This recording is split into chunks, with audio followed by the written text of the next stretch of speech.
Akweke was known for her beauty and her ways. Every man in the neighborhood whispered about her, and many had given in to her charms. But there was something about Akweke that didn't sit well with the locals. They would see her coming back late at night, always with a different man by her side. One fateful evening, as the sun dipped below the horizon, casting down shadows across the dusty streets of Anisha, Akweke received a mysterious message. The note scribed in red ink read, "Your past will catch up with you tonight." Akweke laughed it off, thinking it was just a prank from a jealous lover. But as the night drew in, she couldn't shake off the feeling of being watched.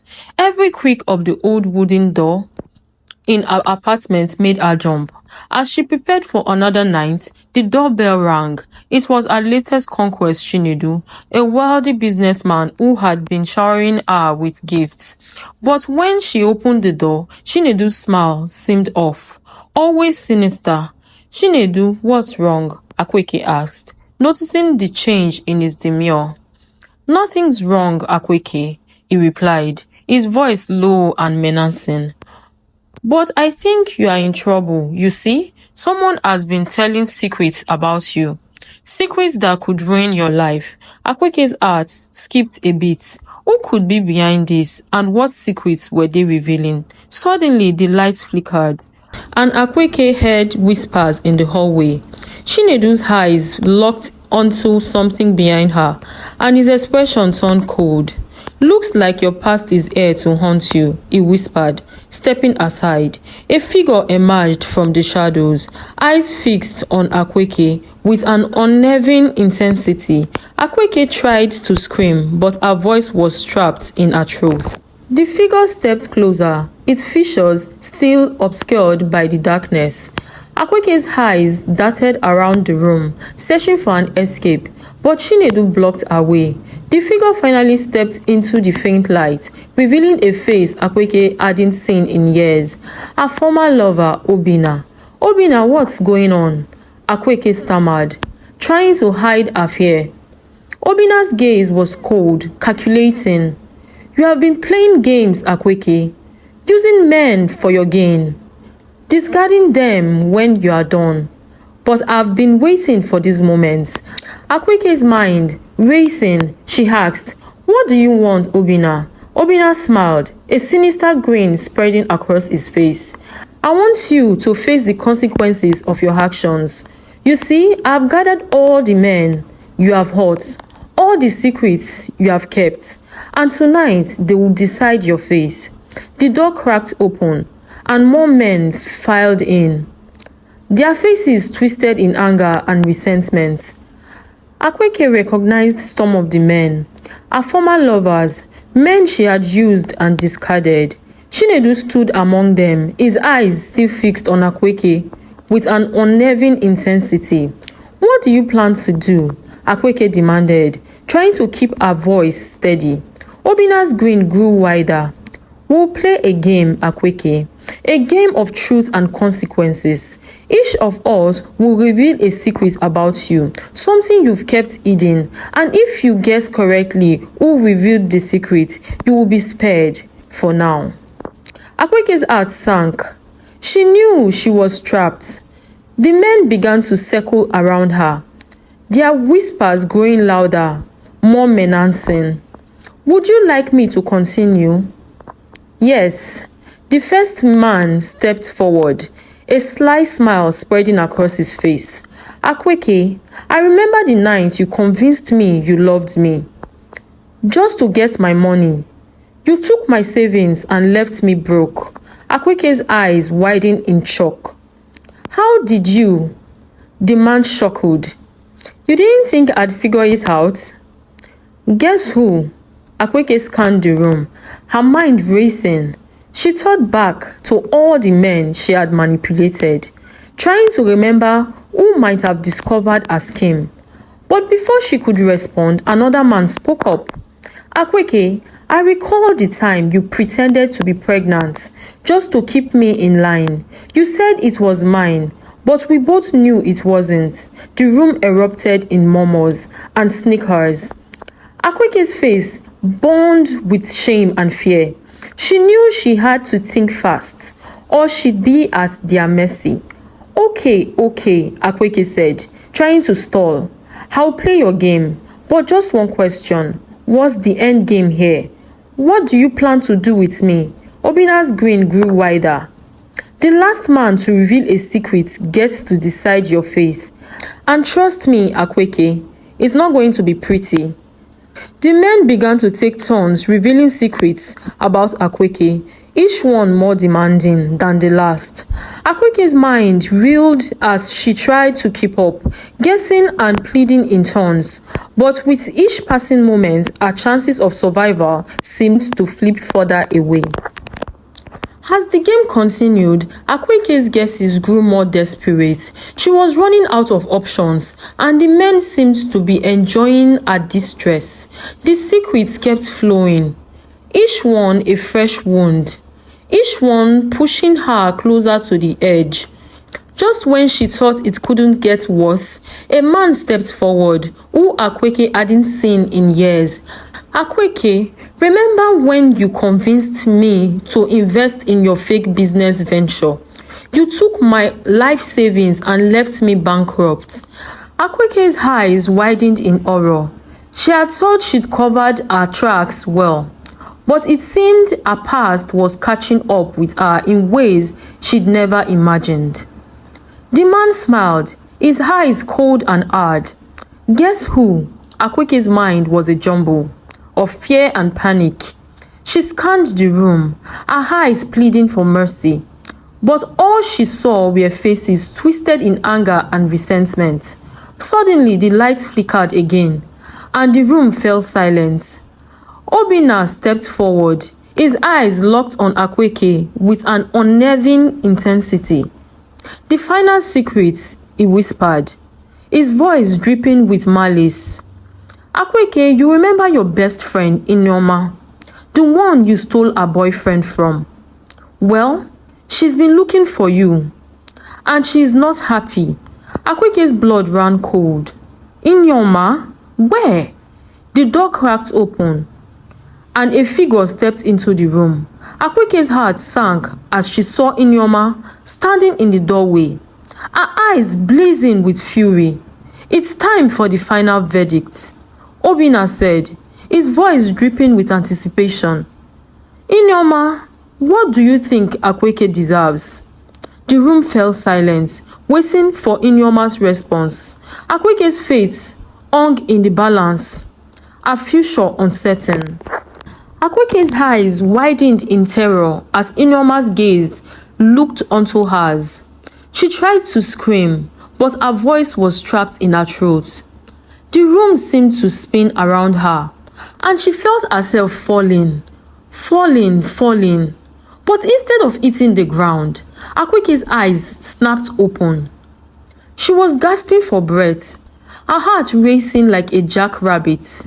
She looked around, distorted, and saw unfamiliar surroundings.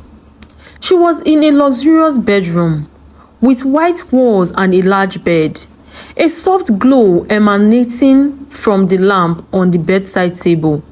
As she sat up, memories flooded her mind. She wasn't in that dark room with Obina and the others. She was married. Akweke's eyes widened as she looked down at her hand, where a beautiful diamond ring sparkled on her finger. It all came rushing back. Her whirlwind romance with Pastor Emeka, the proposal, the wedding.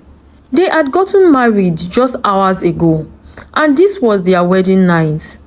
Akweke let out a sigh of relief, her heart still racing from the vivid nightmare. She looked around the room, taking in the peaceful atmosphere. Pastor Emeka was sleeping peacefully beside her, a gentle smile on his face. She gently nudged him awake. Emeka, I had the most terrible dream, she whispered. Pastor Emeka opened his eyes, sleepy at first, but then he smiled warmly. It's okay, my love. You are safe now. You are with me. Akweke smiled back, feeling a sense of peace watch over her. She knew she had made the right decision marrying Pastor Emeka. It was a rock, a shelter from the storms of life. As she snuggled closer to him, Akweke realized that sometimes the past is just that, the past. And with the right person by your side, you can face anything that comes your way. After the blissful honeymoon, Akweke returned to work, settling back into her routine. At the marketing firm, she had been working there for a while, and everything seemed familiar, except for one thing: the rumors about the new CEO. Whispers circulated about his enigmatic nature and demanding personality. Akweke hadn't given much thought to the CEO, assuming she'd meet him eventually. But on her second day back, she received a summons to his office. As she stood outside the sleek modern door, her heart skipped a beat. She took a deep breath, smoothing her dress, and stepped inside. The man behind the desk looked up, and Akweke's world froze. It was Obinna, the same Obinna who had tormented her in her wedding nightmare. He smiled, a mixture of amusement and menace. "Akweke, it's been a while," Obinna said, his voice low and husky. Akweke's mind reeled as she tried to process the revelation. "You are the CEO?" she stammered. Obinna nodded, his eyes never leaving hers. "The one and only. And I see you are still as beautiful as ever." Akweke felt a shiver run down her spine. She knew she had to tread carefully. "What can I do for you, sir?" she asked, trying to maintain a professional tone. Obinna leaned back in his chair, steeping his fingers. "I have a proposition for you, Akweke. One night, just one night, and I will make sure you rise through the ranks like never before." Akweke's eyes widened in horror. She knew she couldn't give in to his demands, not after everything she'd been through. But she also knew she had to play it smart. Akweke's mind racing, she tried to keep her composure. "I'm married now, Obinna," she said firmly. "I don't think that's possible." Obinna chuckled, his eyes glinting with amusement. "Marriage is just a piece of paper, Akweke, and I'm willing to make it worth your while. You know I always get what I want." Akweke felt a surge of fear mixed with anger. She knew she couldn't let Obinna bully her.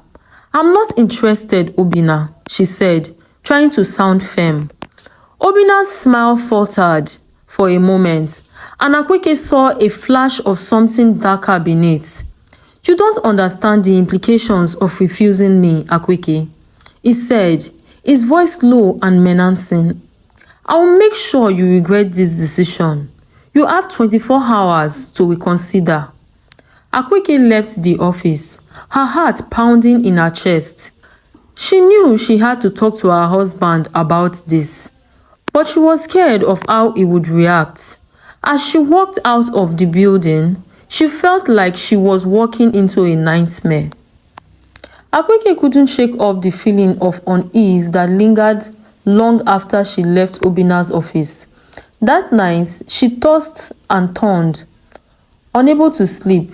At 1:30 a.m., she finally gave up and woke her husband, Pastor Emeka. "Emeka, I have a bad feeling," she whispered, her voice trembling. Pastor Emeka stared, rubbing the sleep from his eyes. "What's wrong, my love?" he asked, concern etched on his face. Akweke hesitated, unsure how to explain. "I don't know. It's just I feel like something's off." Pastor Emeka smiled reassuringly. "God is always in control, Akweke. Let's pray and trust him to guide us through whatever challenges we face." Together, they knelt beside the bed, praying for peace and protection. Akweke felt a sense of calm wash over her, but the feeling of unease still lingered. The next day, Akweke went to work, trying to focus on her task. But her encounter with Obinna weighed heavily on her mind. As she sat at her desk, she received an email from him. The subject line reading, "Last chance."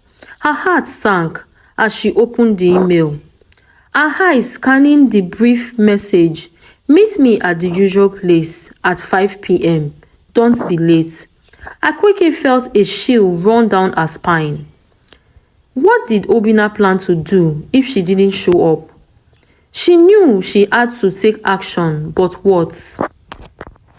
Akweke's hands trembled as she typed out a resignation letter. The words, "I quit," staring back at her like a declaration of freedom. She hit send, feeling a mix of relief and uncertainty. What would she do next? Days passed, and Akweke tried to put the ordeal behind her. But then, on a quiet afternoon, she received an unexpected visitor at her home.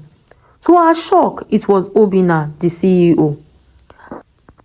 "Akweke, I see you have decided to take the easy way out," Obinna said, his voice calm and collected. Akweke stood her ground, her heart pounding in her chest.